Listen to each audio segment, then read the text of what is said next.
Premiership champions in 2016 and top 3 regulars today, the Exeter Chiefs have gone from relative obscurity to worldwide notoriety in just a few short years. But what's behind their meteoric rise to the top? As well as savvy business, astute coaching and tactical discipline, the Chiefs' secret weapon, the bedrock of their success, has been their world-class academy structure, producing international stars like Jack Noel, Sam Simmons and Henry Slade. The youth teams have been a reliable source of talent. So what's the formula, the blueprint for a future Chiefs player? And how has the academy succeeded in producing them with such machine-like regularity? We take a look inside the engine room and meet the current under-16 squad as they build towards their big end-of-season festival in Berkshire. Do they have what it takes? This is their road to Wellington.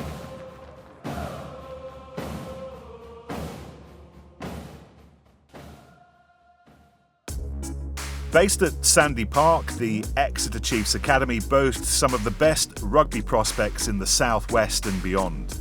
The 2018 under-16 squad is full of young hopefuls with immense talent, but grounded by the knowledge of how much work, grit and determination it's going to take to make the first team.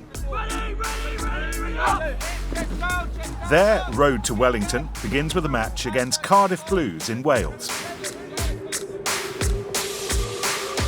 So tonight's our under-16s. We've brought up to Wales to play against Cardiff in a under-16s academy fixture.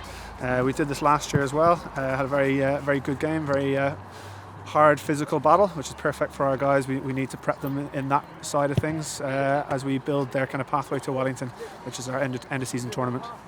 We've a very strong squad this year. The depth across the 2 counties is something that we haven't really had either side of this year group. It's exciting. It's tough on them as players because they have they've got a lot of competition for their places in the squad, and that builds its own pressure. But they've really bought into that. They've bought into it as a squad and as a unit, and that's the main thing we want to see tonight, is the performance as a team, but also that enjoyment factor and that camaraderie. This is going to be up our game. We can't go out and throw stupid passes. We need to dominate these boys. We need to absolutely dominate them, boys. And that's how we got to play.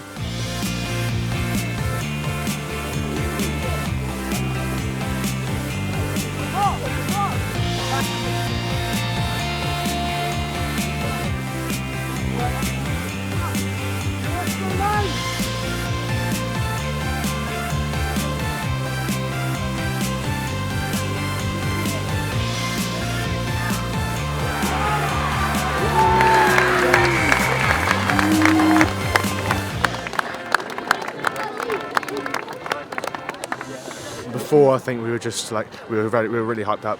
We know they're going to be physical, they know they're going to be strong, but we just went out and gave it our all. It was going well at the start, but I think we just dropped off at the end, just stopped playing our best. Oh, I thought it went well. Good first run out. Just sort of slacked off towards the end, keeping that resilience up. But we'll learn from that, we'll come back stronger, we'll go into the Worcester game in a couple of weeks, even stronger hopefully, get a result out of that. That's almost sometimes the undoing of us, isn't it, where we score that brilliant try, think, oh, we're world beaters all of a sudden, and then we have that next break and the ball hits the deck and everything starts to become a little less fluid in our attack. So great on the support, communication just needs to up, and just the level of what we're saying and what we're talking to the ball carrier about. Yeah? So attack, what could we do slightly better after we've engaged? Back in Exeter, the team review the game. It's a warts and all assessment of how they've done. Open, honest, constructive, but also critical when needs be. The Exeter Chiefs Academy has grown over the last 10-15 years to an enormous enterprise that it is now. We've grown into a staff of well over 20-25 full-time academy staff. Grown year to year, both on and off the field, in terms of gaining representative honours at England age groups, but also how we've developed our culture as a senior club, also right down through our academy. It wasn't so many years ago that I was coming through the academy, but I think now it's so much further than what it was. In a short space of time, there's how much they've created here. You know, like we're getting boys in that are 14, 15, and you know they're not in there doing massive weights, but they're in there doing body stuff. They're in there helping them grow. They're in there helping getting the little muscles a lot stronger. You know, for us, it's the amount of work you do off the field that definitely benefits you on the field.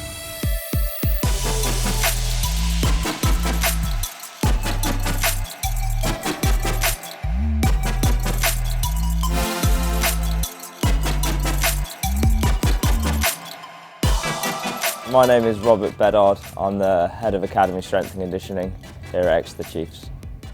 The long-term goal of strength and conditioning here at Exeter Chiefs is obviously to produce athletes that are fit enough, strong enough, powerful enough to play Premiership and European rugby. In the strength side, you'll probably find more based in the gym here, which is where we're getting the players strong, making sure they're robust enough to be able to perform at the weekend. The conditioning side is kind of making sure that they're fit enough, that their hearts are able to cope with the demands put on them when they are playing in the game. One of the main issues we try and address is making sure the players aren't overloading and making sure they're doing the correct exercises. We have a set of recommendations that we like the players to stick to, and we have a monitoring tool in place that we can gather information on what the players have done each week. Hugely excited about this particular year. In my honest opinion, it's the best group I've had to work with in the junior academy. They're progressing at a rate that previous groups probably haven't progressed at, and it's really exciting to see where they can finish up. There's a group of standout players, as there always will be in teams. As an academy coach, what you've got to be able to do is see potential in players, seeing what skill set they have, what body shapes they have. You've got to be able to pick out guys who may then become, you know, a great scrummage shape if they're front row. You've got to pick out the tall guys who will win you line-up ball. You've got to pick out the quick guys. So it's those physical attributes as well, which are really important. First thing is attitude, and if you've got the attitude, then we can do a lot with you. Next comes, at the moment, a big concentration is on speed, spatial awareness, good skill set, high balls, but then we do have to look forward and try and crystal ball gaze. The law changes, see how the game will develop, and we've got to produce that player, not a player from an under-16 who we think would play Premiership next year. That's not going to happen. It's what the 6-year plan is basically for a lot of our players. Not necessarily just the guys that play brilliant tonight or throughout the season. It's the guys we think can be the best players in future, and that's the trick to be an academy coach, really.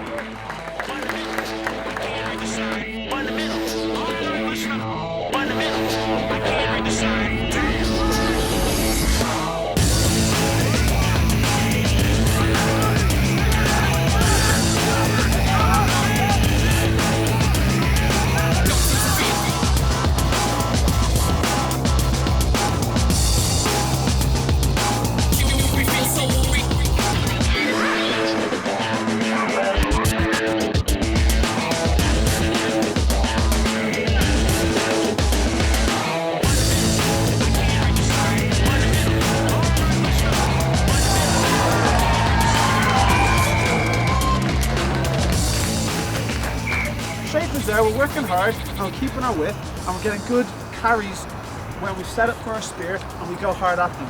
There's our tip-ons and our offloads, guys. They're not sticking at the moment. Why is that, do you think?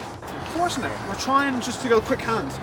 When we carry hard and go forward, we knock them back. It enables our offload game to then stick.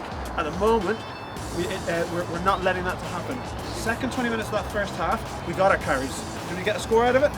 Yes. So let's get back to just simple carries, get our support play, get our early latch and early clear, and that allows tempo in our game. Okay?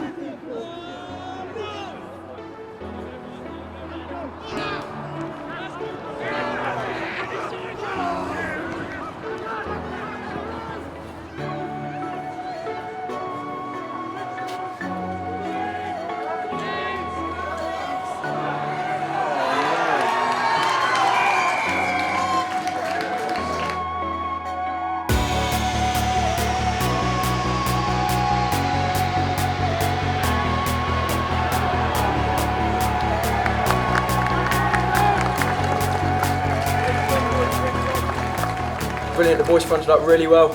put in a massive shift, held it out at the end, and we managed to get the victory. Yeah, we had a few work-ons from last week, obviously, against Cardiff. I think we've really implemented it. We've now picked up some more work-ons to keep going on to Warwick and Wellington. But overall, really, really good experience, and the boys really put in a good shift and made a good account of ourselves. This is a really talented group, and you know all the things that I spoke about. You can see that in a lot of these players, and that's what's so exciting. They're playing well as a group, but the things that really excite you as an academy coach is you can see quite a few guys that hopefully, if they put the work in and around their education over the next few years, they hopefully can become part of the next Chiefs rugby side in the future.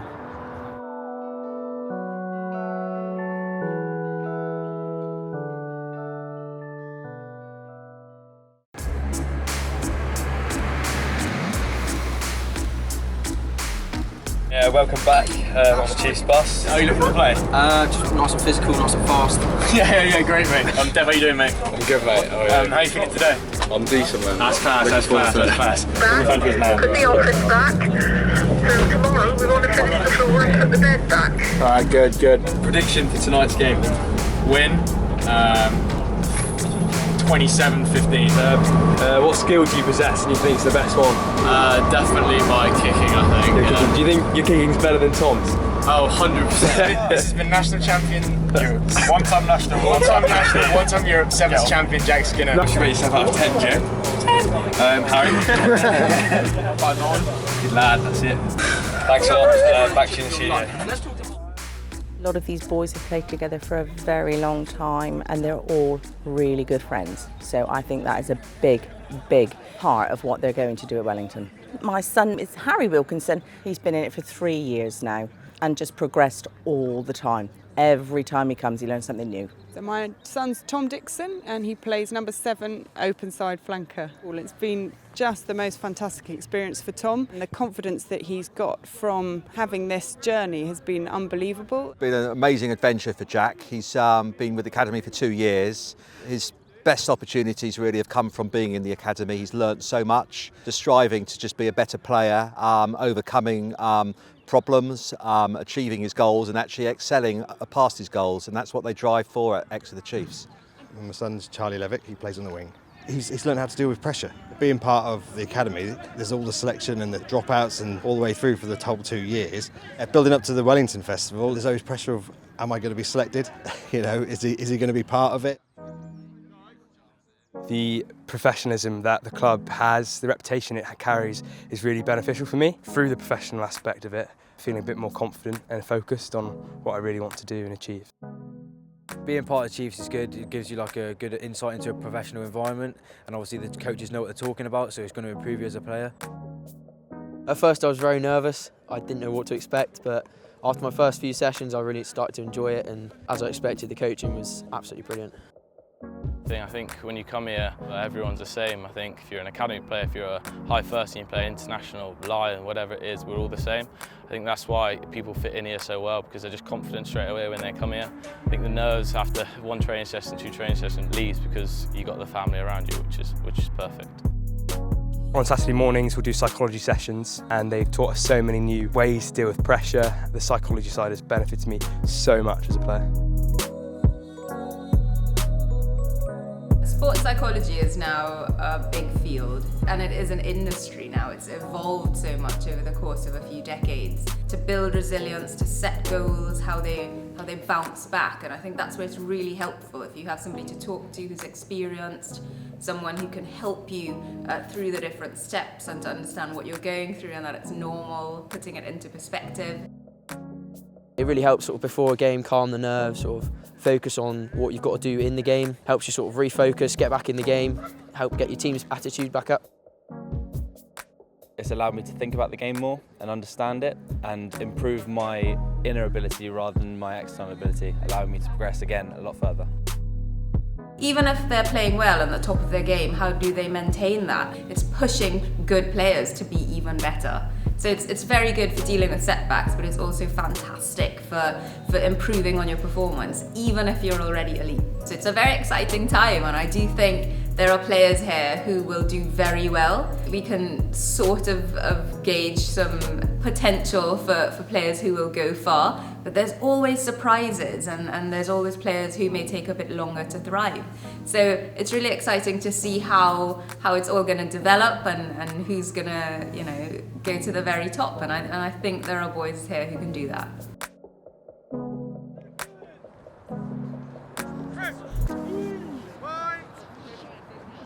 I think the most pleasing thing for me this year with the large group of academy players we've signed is that they've all merited it, and I think that's what people sometimes forget. I think the important thing as an academy player is you have to merit being taken into a senior group, not expect to get taken into a senior group because you're in the academy, and that's always the most pleasing thing for me, because we give the contracts out to people who deserve them, and that is the more satisfying thing than the numbers of guys we actually sign. I think one of our strengths as a club is that we treat people for what they are. Not everybody's going to make it to a professional status. Not everybody's going to make enough money to survive on in the game. Never mind a short career in rugby that will set them up for life. It's important that we provide the avenues, the support outside the game where they can forge a career in whatever field they like. This particular year is very strong. There's some real talent, some characters, there's good people, and they're the attributes that we're looking for. Looking at the Wellington week, we'll come away from that with some real clear ideas of at least 10 to 12 players that are going to be pushing onto our 18s system next year, but also a group around them that could really push for selection in that 18s next year as well. The first day of Wellington arrives and the Chiefs under-16 squad, after months of intense preparation, head to Berkshire, where they'll stay a week in residence, doing battle with the nation's other top academies and prospects, all under the watchful eye of the England scouts.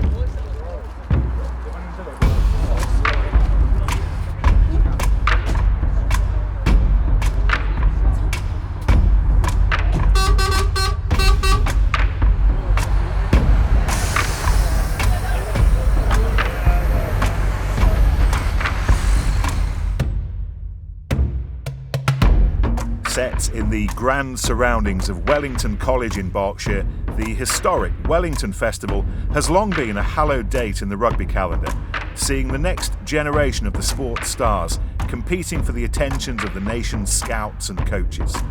As well as 22 academies and over 400 players, the festival sees the game's top coaches, psychologists and professionals come together in what is celebrated as an amazing opportunity for the young hopefuls to learn, not just on the pitch, but in between as well. The Chiefs arrive, anxious to impress.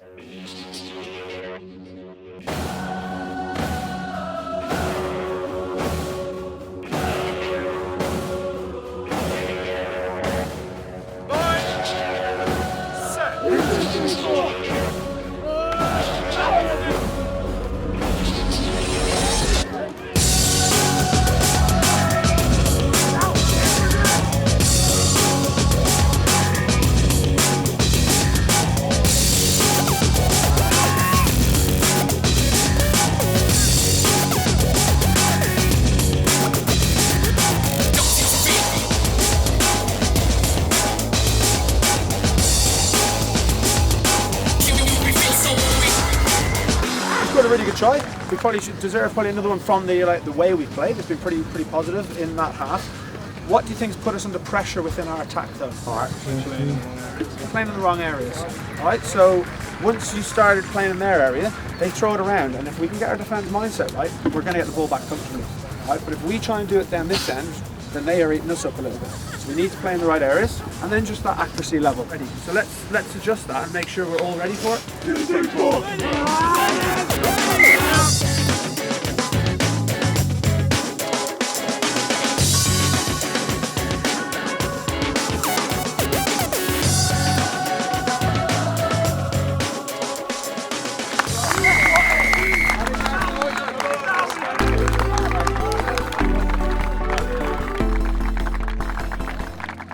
When they are young, they do put a lot of pressure on themselves about wanting to be professional rugby players. I think what they've got to do is enjoy what they do first, and then if they train hard and work hard along the way, yeah, obviously that will come through.